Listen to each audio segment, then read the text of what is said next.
Martha Stewart has a new book out, The Martha Way, Essential Principles for Mastering Home and Living.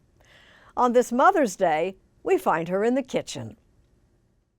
Good morning and happy Mother's Day to all of you.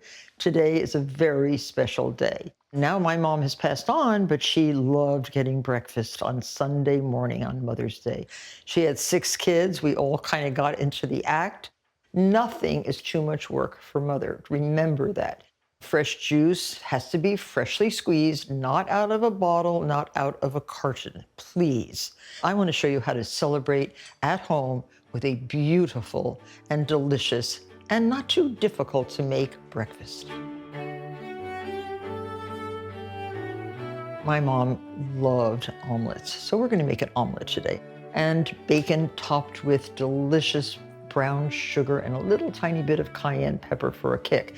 So the way I cook bacon now, no more frying pans, no more messy splattering on your stovetop. Line a cookie sheet or baking sheet with aluminum foil, then a piece of parchment paper for easy cleanup underneath, and lay your bacon flat like this.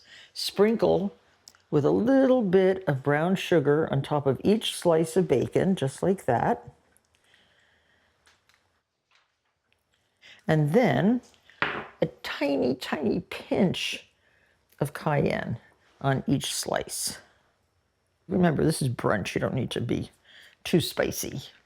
Right into a 375-degree oven. Very easy.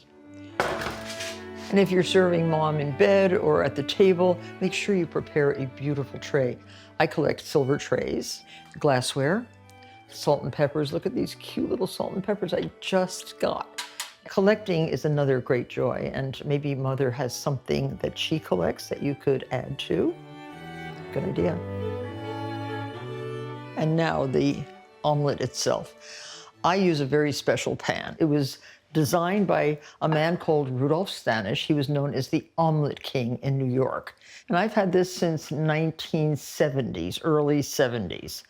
And I had never let anybody use it. They don't borrow it, nothing. This is my pan, just for omelets. Your omelet pan should be pre-warming right here on the stove, not too hot. Remember, we want a beautifully yellow omelet. We don't want a brown omelet.